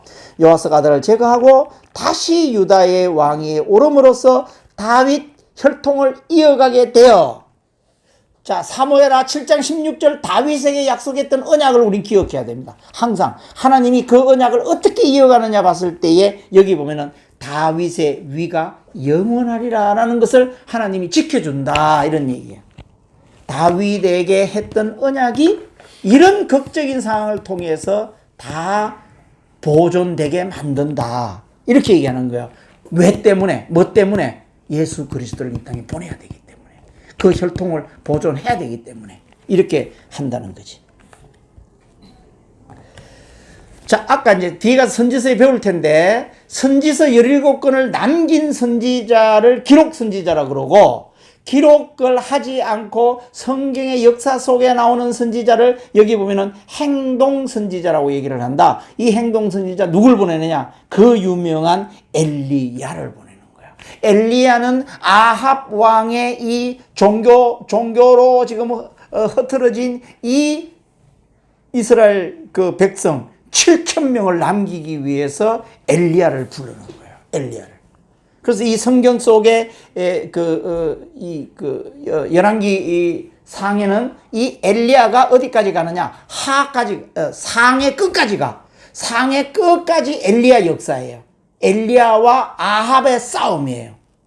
그러니까 아합 왕과 이세벨하고의 거기에 지금 혼탁되어 종교 세력과 누구하고 싸움이냐? 하나님의 사람인 엘리야하고 싸움이에요. 이 대적하는 싸움이 열왕기상 끝까지 갑니다. 끝까지 가서 엘리야가 죽고 열왕기 하 시작이 되면은 누가 나오느냐? 엘리사가 바톤 터치를 합니다. 그러면서 엘리사가 아까 그 270몇만, 250만 명 되는 그 백성은 다 쓸데없는 백성들이 되었고, 그 중에서 7,000명을 남긴다는 거야. 7,000명의 남은 자 중에 한 사람이 엘리사예요. 그러니까 열왕기 상에서 열왕기 하로 넘어갈 때 하나님의 백성은 몇 명 남았냐? 7,000명 남았다고 보면 돼. 7,000명. 그리고 남유다는 지금 한 20만 명 정도 아직 살아서 가는 거예요. 그렇게 생각하면 돼요. 그래서 행동 선지자 엘리야가 이제 등장을 합니다. 길르앗 디셉 출신인 엘리야가 이세벨과 싸움에 하나님께서 숨겨놓은 남은 자 7,000명을 붙이시고, 이 7,000명을 붙여가지고 아까 두로와 시도에서 온 450명과 400명을 다 죽여버리는 거예요. 그래서 450명과 400명하고의 전투, 이 전투가 갈멜살 전투, 엘리야 시대 때 있었던 전투가 다 그 전투예요. 그 전투. 그중 행동선지자 엘리야도 준비를 시킨다. 갈멜산 전투와 기손 강가에서 바알 선지자 450명과 아세라 선지자 400명을 참살시키는 거예요.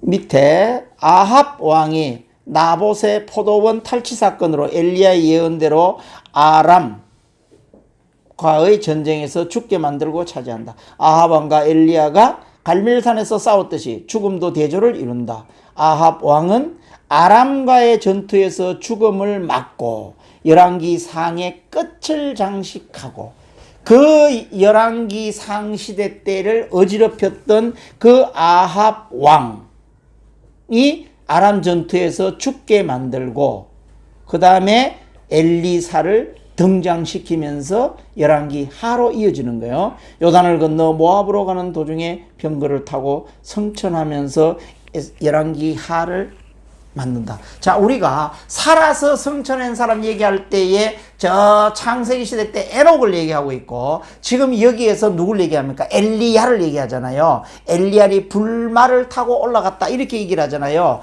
이 불말을 이제 엘리야가 이세벨과 아합 왕과 그 다음에 450명 400년 두로와 시돈에서 들어오는 그 거짓 선지자들을 다 죽이고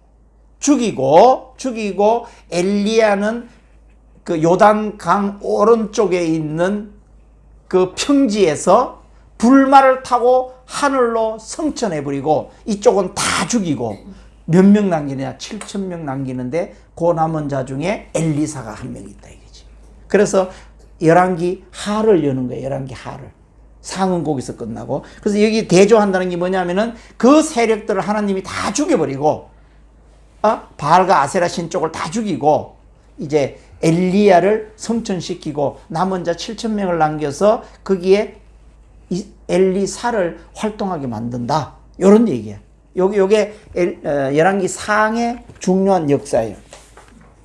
다음에 5대 예후 왕조의 시작가 엘리야 후계사 엘리사가 이제 등장을 하는데, 예후 왕조는 아까 이제 여로보암 2세를 얘기를 하는 거야. 오므리 왕조를 멸망시키게 되는데, 이는 엘리야가 예언한 대로 이루어졌다. 바알을 숭배한 아합은 하나님의 심판을 받은 것이다.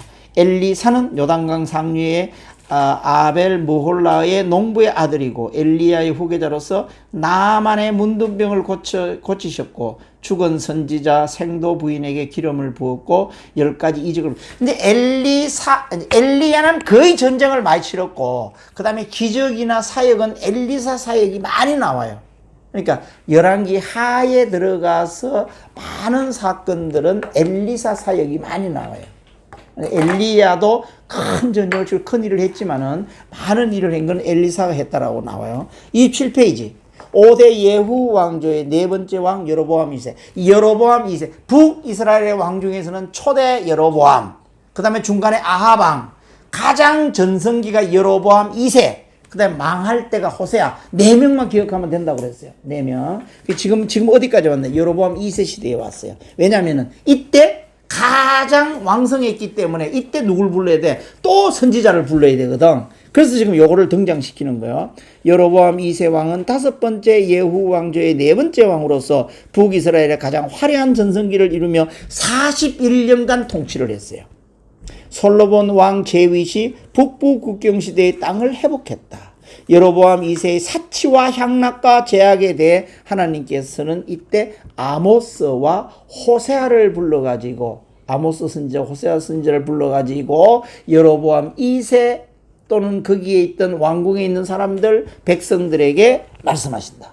하나님께서는 선지자 요나를 아수르의 수도 니느웨에 보내서 회개를 촉구하는 말씀을 전하도록 요나를 구약의 선교사로 부르고, 또 이 아수르의 북이스라엘을 722년에 멸망당하게 한다. 선지자, 선지서에 대해서는 지금은 가볍게 터치하고 그냥 넘어가요. 위기가 왔을 때 선지자를 불렀구나 이렇게만 알고 있고요. 뒤에 선지자만 다시 묶어가지고 동네별로, 동네가 몇 개 동네 나오는데 동네별로 다시 공부를 할 거예요. 그러니까 지금은 선지자에 대해서는 생각하지 말고, 선지서에 대해서는 생각하지 말고요.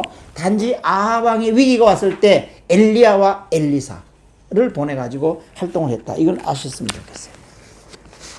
북이스라엘의 왕조 정리. 북이스라엘의 왕은 19왕, 또 9대 왕조. 이제 그걸 설명하고 있는 거예요.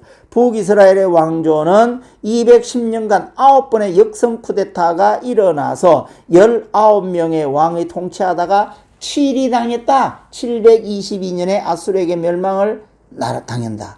단명한 왕은 시므리 왕은 7일, 살룸 왕은 1개월, 서가랴는 6개월, 2년 지난. 그러니까 19왕이, 9왕조가 19왕이 10개 지파가 서로 뜯어먹고 싸우고 하다가 보니까 이렇게 쿠데타가 많이 일어났다. 이렇게 알고 있으면 돼요. 장수한 왕은 오므리 왕조가 4대, 예후 왕조가 5대, 여로보암 2세가 41년간 재위했다. 거기 이제 밑에 보면은 왼쪽에는 남유다 왕인데 하나, 둘, 세 번째 보면은 선악을 갈려서 동그라미 쳐놨죠. 남유다의 20왕 중에서 8왕이 선한 왕이에요. 선한 왕의 기준 뒤에 가면 배우게 되는데 결국은 선한 왕이라는 것은 우상 숭배를 철폐하고 하나님의 말씀을 다시 가르치고 그 다음에 성전에서 제사 행위를 하고 이런 한 왕들을 다 선한 왕이라고 얘기를 해. 기준이. 그러나 북이스라엘, 오른쪽에 북이스라엘은 한 명도 없다. 선한 왕이. 19왕 중에서. 그래서 20왕 중에서 8왕. 그것만 기억하시면 돼요. 28페이지도 그걸 얘기하고 있는 게 어떤 왕이 선한 왕인가 하는 것을 거기 보면은 다 기록되어 있어요. 밑에는 중요한 왕사들 통치년도 뭐 다 정리해놨어. 우리 선배들이 이렇게 정리해놨으니까 우리는 따로 펜을 들고 책 읽으면서 이렇게 할 필요가 없어요. 이것만 보면은 다 돼 있어요. 그러나 우리는 시험 칠 건 아니니까 그렇게 공부하지는 말고 중요한 사건과 중요한 맥만 공부하면 돼요. 자, 29페이지. 선한 왕과 악한 왕의 기준이 나옵니다. 이게 기준. 선한 왕은 성경에 뭐라고 표현되어 있느냐? 하나님 보시기에 정직히 행하여, 이렇게 얘기하는 왕은 선한 왕이에요. 선한 왕 라고 하였고, 정직히 행했다는 말 뜻이 뭐냐면은 1. 십계명을 준수했다. 다시 말하면 율법을 준수했다. 2. 위에 여로보암의 길을 따르지 않고 다윗의 길을 따르는 자. 여로보암의 죄, 여로보암의 길의 반대편에 있는 것을 르호보암의 길이라고 그러지 않고 다윗의 길이라고 그런다. 왜냐? 유다 지파이기 때문에. 유다 지파 한 지파가 흘러가기 때문에 그걸 다윗의 길이라고 얘기를 하거든요. 다윗의 길을 따르는 자. 다시 말하면은 성전에서 예배를 하게 했고, 제사장 제도와 레위들을 세워가지고 옛날 모세가 줬던 그 방식, 선배들의 그 방식대로 제사 행위를 한 왕, 이런 왕을 선한 왕이라고 얘기를 한다. 그 다음에 우상 숭배하는 것을 척결했어. 그러니까 성전을, 누각을 이렇게 부수고 또 어느 한쪽으로 몰아가지고 거기 살게 하고 뭐 이렇게 우상 숭배 척결로 번영과 성전의 축복을 누렸다. 그 다음에 악한 왕을 성경에는 이렇게 표현하고 있어요. 하나님 앞에 악을 행하여 라는 표현을 쓴다는 거예요. 그릇된 일, 하나님의 반대되는 일, 다윗의 길을 따르지 않는 자들, 우상 숭배 장려로 질병과 전쟁에서 패배하고 죽음을 맞게 된다. 이게 선한 왕과 악한 왕의 기준이에요. 성경에서 얘기하는, 기록으로 남겨놓은. 자, 이제 꼬리 부분에 북이스라엘이 망하는 시대가 왔어요. 망하는 시대는 호세아 왕이라고 그랬어요. 호세아 왕. 이제 망한다 그러니까 벌써 어디까지 왔어요? 722년. 그 중에 724년, 망하기 2년 전에 이제 중요한 사건이 여기 보면 나와요. 북이스라엘 멸망.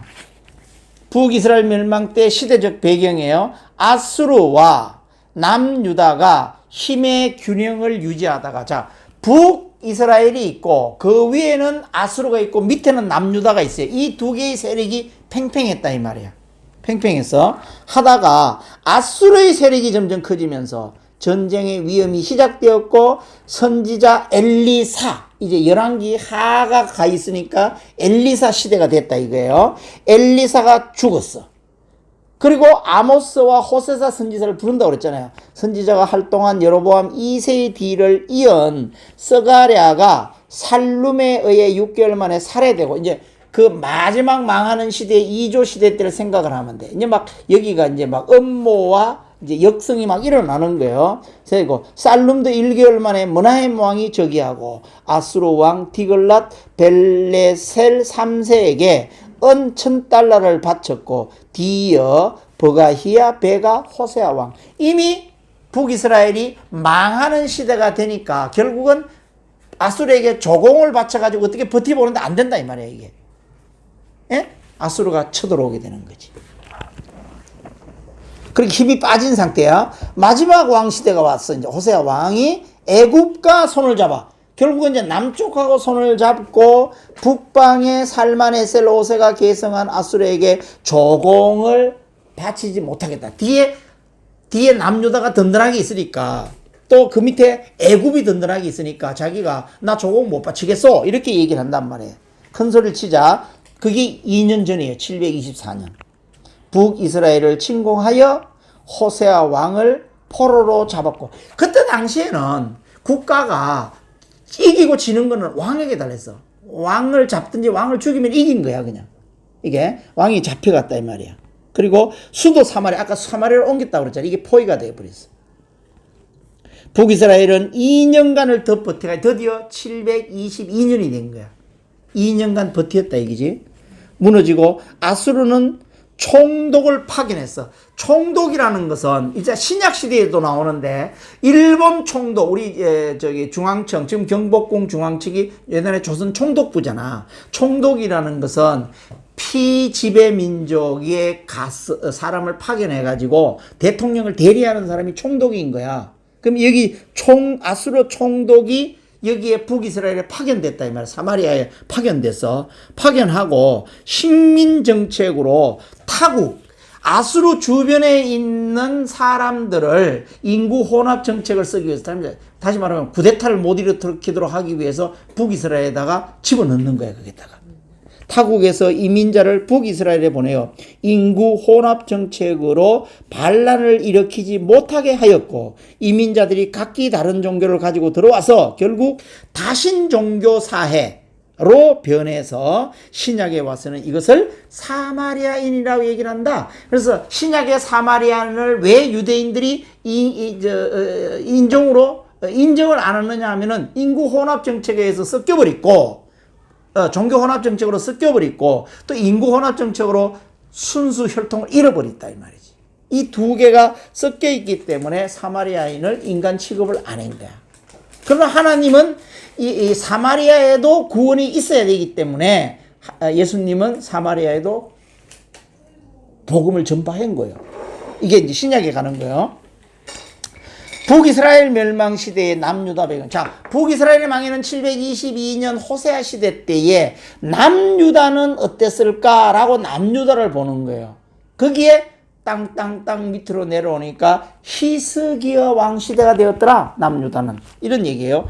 남유다에서는 우시아가 죽고 요담이 바르게 살려고 노력했으나 백성이 그렇지 못했고 아하스 시대가 되어 최고의 시기를 맞고 그때 선지자인 이제 대선지자인 이사야가 등장을 하는 거예요. 이사야 미카가 등장을 한다.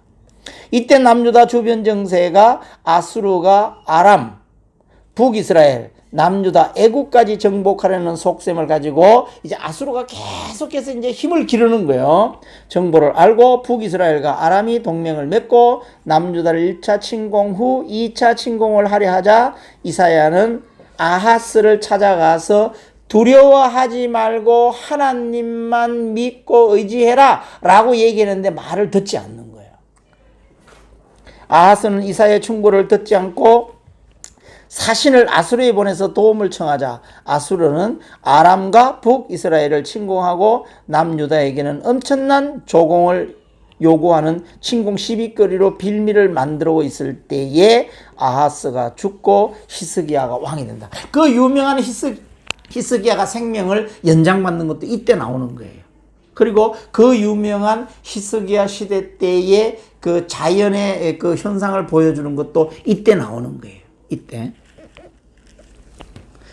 자, 이스라엘 백성들은 여기는 북이스라엘 얘기를 하는 거예요. 북이스라엘 백성들이 이방신을 계속 가지고 들어왔다는데 이렇게 많은 신들이 들어왔다 이거지. 그래서 섞였다 이 말이야. 섞였다.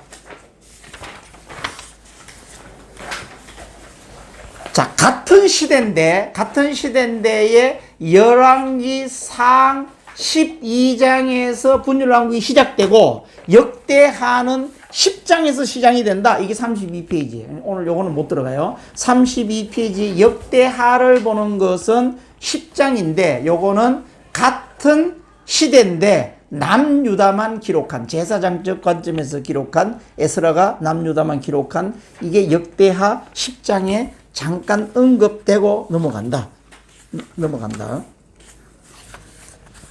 요거를 공부하고 난 다음에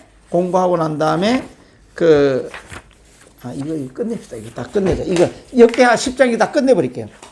같은 건데 그 그림을 봐요. 그림을 보면은 남유다만 기록을 남겨요. 북이스라엘은 잘라버려. 왜냐하면 부끄러운 역사다. 이게 에스라가 공부를 해보니까 이거는 정말 부끄러운 역사예요. 그래서 기록에 남기고 싶지 않아. 그래서 남유다만 기록을 해버리는 거예요. 똑같은 얘기예요. 33페이지. 하나님 나라와 하나님 백성의 기준이 되는 중요한 역대기 사상, 바로 에스라의 기록 사상을 얘기를 하는 거예요.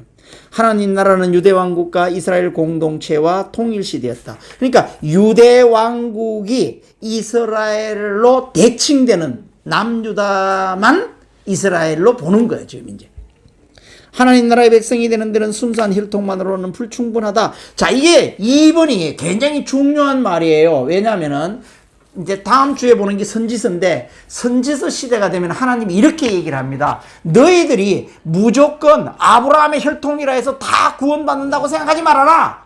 개판치고 다음에 아세라와 바알신을 섬겼던 너희들은 다 징계를 받는다. 멸망한다. 이렇게 얘기하는 사상이에요. 그러니까 이제 이 심판도 사박자로 심판을 하고 구원도 사박자로 하기 시작을 해요. 이게 선지서 사상이야. 이제 그건 다음 주에 설명을 할게요. 여기 이제 그 말이 나오니까 하나님 나라의 백성이 되는 데는 순수한 혈통만으로는 불충분하다 이거야. 순수한 혈통인데 이 바알과 아세라 신을 섬기고 이런 사람들은 심판을 받는다 이런 얘기야. 다 받는 건 아니다. 그래서 이제 하나님의 구원관이 바뀌기 시작을 합니다. 선지서 시대부터. 하나님 나라 백성이란 여호와를 진심으로 경외하며 말씀을 기꺼이 따라 사는 자들이라야 한다. 따라서 이방인들도 거룩한 회중에 참여할 수 있었고 성전에서 기도할 수 있었다. 그러나 혈통상 유대인들도 하나님을 저버릴 경우 하나님 나라에서 제외될 수 있다. 이게 네 박자를 얘기를 하는 거예요. 네 박자 지금 선지서가 다시 한 번 더 설명을 할게요. 이제 하나님의 관점이 바뀌기 시작을 합니다.